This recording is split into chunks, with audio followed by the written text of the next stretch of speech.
এখানে আমার যেটা মনের থেকে আসছে সেটা আমি তোমাদের সঙ্গে শেয়ার করছি। মানুষের জীবনটা সেদিনই আনন্দের হয়, মানুষের জীবনটা সেদিনই আনন্দের হয় যেদিন সে সত্যি সত্যি তার চিন্তা ভাবনাগুলো সব ভগবানমুখী করে সেই ভাবটাকে অক্ষয় রাখতে পারে, একটা দিনের জন্যে নয়। তার কারণ আমরা হয়তো কোনো একটা দিনে বা কোনো একটা ফেস্টিভিটিতে, কোনো একটা সেরিমনিতে আমরা হয়তো খুব উচ্ছ্বাস আনন্দ অনেক কিছু করতে পারি, কিন্তু আমরা তো সাস্টেন করতে পারি না। কিন্তু উদ্দেশ্য তো আমাদের জীবনের একটাই, কি করে আমরা আমাদের শান্তিটাকে সাস্টেইন করব। আমরা যদি কোনো ব্যাপারে আনন্দ পাই, সেই আনন্দের যেটা আমার আত্মার স্বভাব, যেটা আমার অন্তর মন যখন শান্ত হয়, সেই শান্ত মনের স্বভাবের যে আনন্দ, সেই আনন্দটাকে কী করে আমি স্ট্রেচ করব, আর একটু বড় করব, আরও একটুখানি ব্যাপক করব। তার কারণ আমরা সব সময় একটা জিনিস যেন মনে রাখি, আমরা কেউ একা আনন্দে থাকতে পারি না, আমরা কেউ একা সুখে থাকতে পারি না, আমরা কেউ একা শান্তিতে থাকতে পারি না। তার কারণ দেখবে তোমাদেরই পরিবারের মধ্যে বা বন্ধু বান্ধবদের মধ্যে কোনো একটা মানুষ যদি খুব আনন্দে থাকে না, সেই মানুষটার আশেপাশে যখন যে আসে তার গায়েও একটা আনন্দের ছটা লাগে। সে এমন কিছু একটা ক্যারি করে, সে যেখানে যায়, যেখানে বসে, দুটো কথা বলে, কারোর দিকে তাকায়, কাউকে স্পর্শ করে, সব কিছুর মধ্যে দিয়ে কি একটা যেন শক্তির খেলা হয়। আমি গতকালকার কথাই একটা কথা বলছি। কোনো একজন আমার কাছে এলো, কিছুদিন আগে তার একটা ফ্যামিলিতে একটা মিসঅ্যাপ হয়ে গেছে এবং নানান কারণে সে অত্যন্ত ভারাক্রান্ত ছিল এবং দিনের পর দিন ভীষণভাবে সে মানসিকভাবে একদম বিধ্বস্ত ছিল। অনেকদিন আগে সে একদিন একবার ফোন করে বলেছিল যে আমার না একবার ইচ্ছে করে বাবা আপনার কাছে গিয়ে খালি আপনার চরণে বসে একটু কেঁদে আসবো, আমি আপনার কাছে কিছু চাইবো না, আমি একটু কেঁদে আসবো। এনিওয়ে সে হঠাৎ করে গতকাল এসেছিল। তা আমি যেমন নর্মাল কথাবার্তা বলি তেমন করেই কথাবার্তা বলেছি। তারপর সে যখন কিছুক্ষণ পরে সে চলে যাচ্ছে, আমি দরজায় তাকে ছাড়তে গেছি। সে দরজার কাঠগোড়ার বাইরে দাঁড়িয়ে বলছে আমাকে, জানেন বাবা, আমি এতদিন ধরে আমার বুকের মধ্যে একটা পাথর, সেই পাথরটার চাপ নিয়ে আমি এতদিন চলছিলাম। আমার সবসময়টা ভার, আমি কিছুতেই নিতে পারছিলাম না। It was so much painful to me.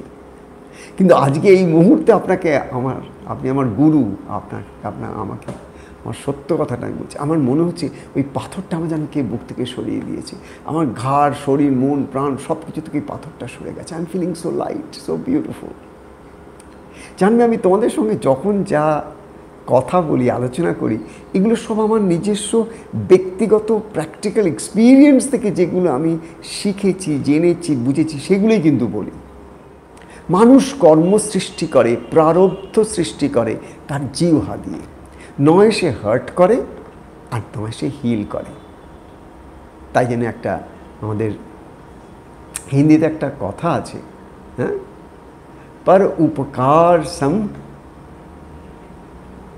पर उपकार सम दान नहीं और पर पीड़ा सम पाप नहीं, पर उपकार सम पुण्य नहीं, पर पीड़ा सम পাপ নেই।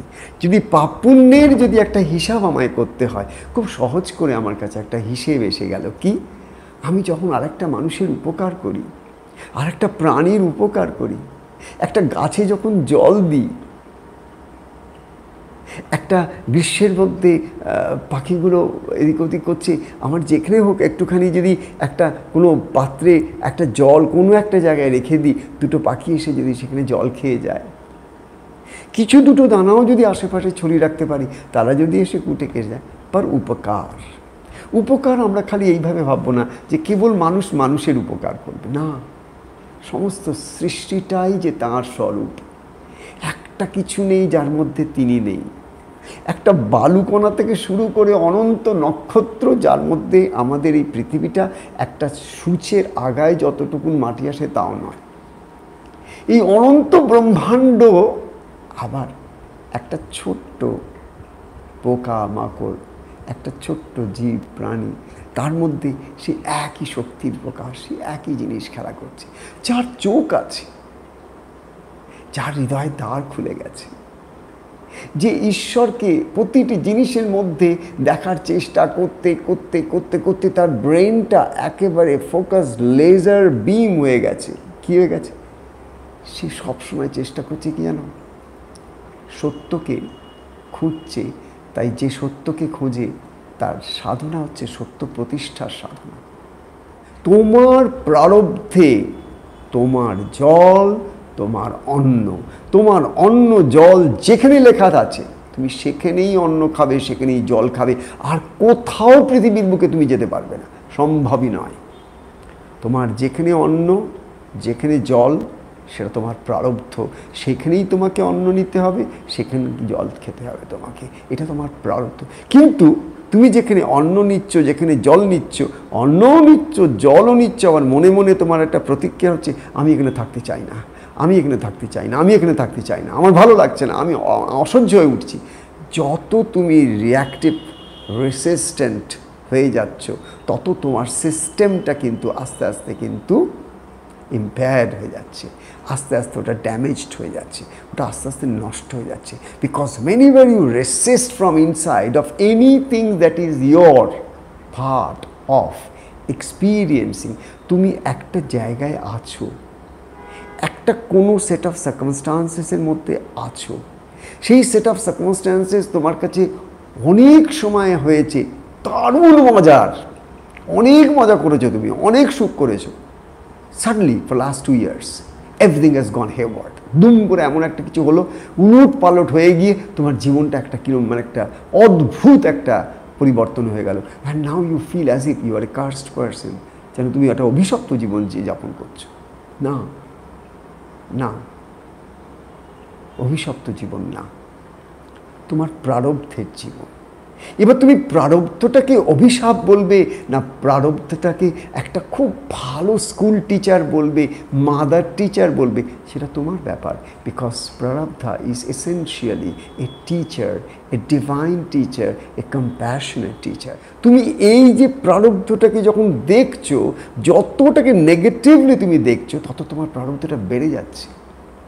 যত তুমি প্রারব্ধটাকে হিট করছো, তত প্রারব্ধটা বেড়ে যাচ্ছে। Because whatever you resist persists, whatever you resist persist. আমার এটা ভালো লাগে না, you are resisting. No no no, I don't want it, you are reacting. wherever you resist, wherever you react, the environment around you and environment inside of you both are getting completely polluted. আবার একটা কর্ম সৃষ্টি হয়ে যাচ্ছে, আর একটা কর্ম সৃষ্টি হচ্ছে, যে কর্মের ফলটা তোমাকেই ভুগতে হবে। কারণ তুমি যা কিছু বলবে, তাই আমাদের আনন্দময়ী মা বলেছিলেন, রামের কথাই কথা, আর সব বৃথা ও ব্যথা। রামের কথাই কথা, আর সব বৃথা ও ব্যথা। তুমি যা কমপ্লেন করে যাবে এই পৃথিবীর সম্বন্ধে, বৃথা ও ব্যথা। তুমি 1 মিনিটের জন্যও যদি কারুর সঙ্গে ফোনেও যদি তুমি রামের কথা বলো, ওটাই একমাত্র কথা হলো। আর ওই কথা ছাড়া, তোমার গুরুর কথা ছাড়া, তোমার ইষ্টের কথা ছাড়া, তোমার সেই এক সত্যের কথা ছাড়া, সবই কিন্তু বৃথা।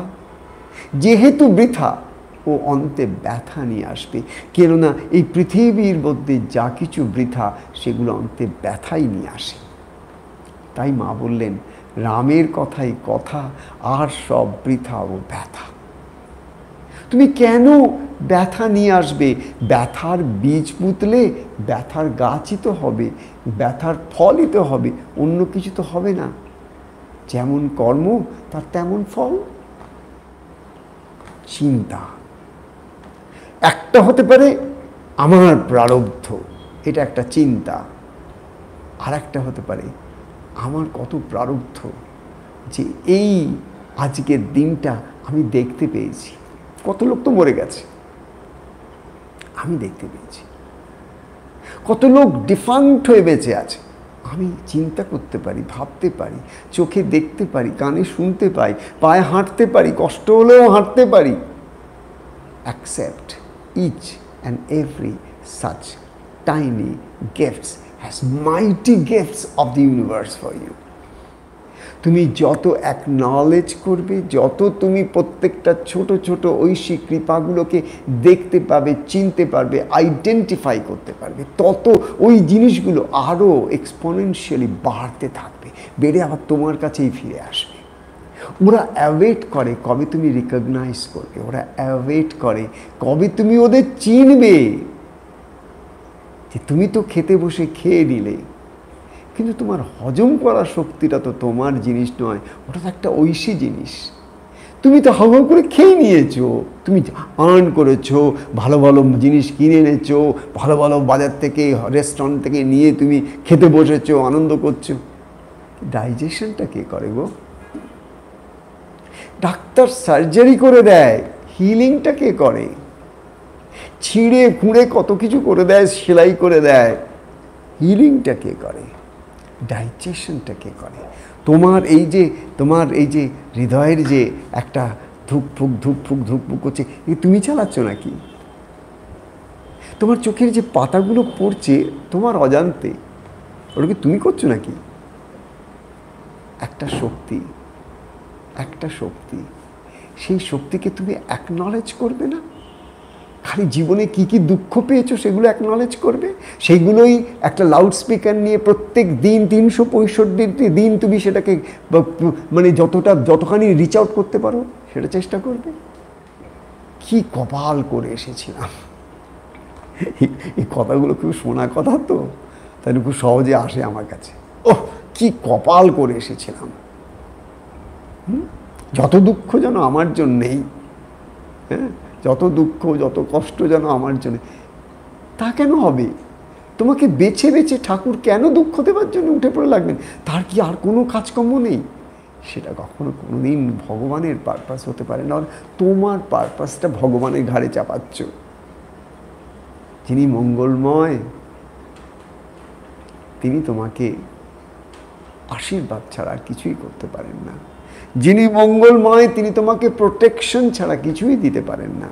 তুমি বলো না, সূর্য যখন আকাশে ওঠে, মেঘ যখন পরিষ্কার হয়ে যায়, তখন সব দিকগুলো কিরকম ঝলমল করে ওঠে বলো?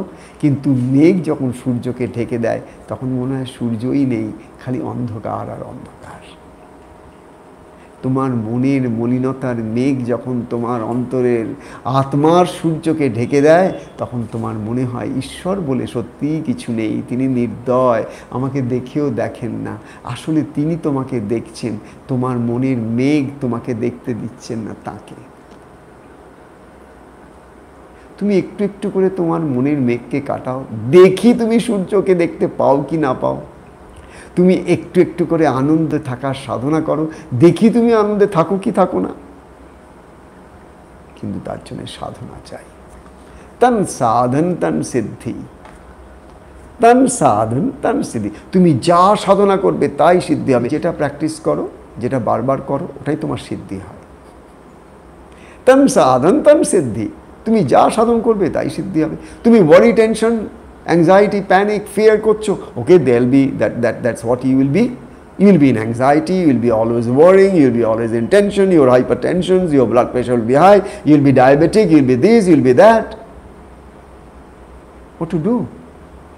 That's what you have been practicing. Because whatever you practice, that becomes who you are. You are nothing but the bundle of your own practices. মানুষের তফাৎটা কোথায় জানো? মানুষের তফাৎটা গায়ের চামড়ায় নয়, মানুষের তফাৎ হচ্ছে চেতনার স্তরে। মানুষের তফাৎটা হচ্ছে চেতনার স্তরে। এই যে কনসিয়াসনেস, এই কনসিয়াসনেসের যে অনেকগুলো স্তর আছে না, সেই স্তরের মধ্যে অ্যাকচুয়ালি ফারাক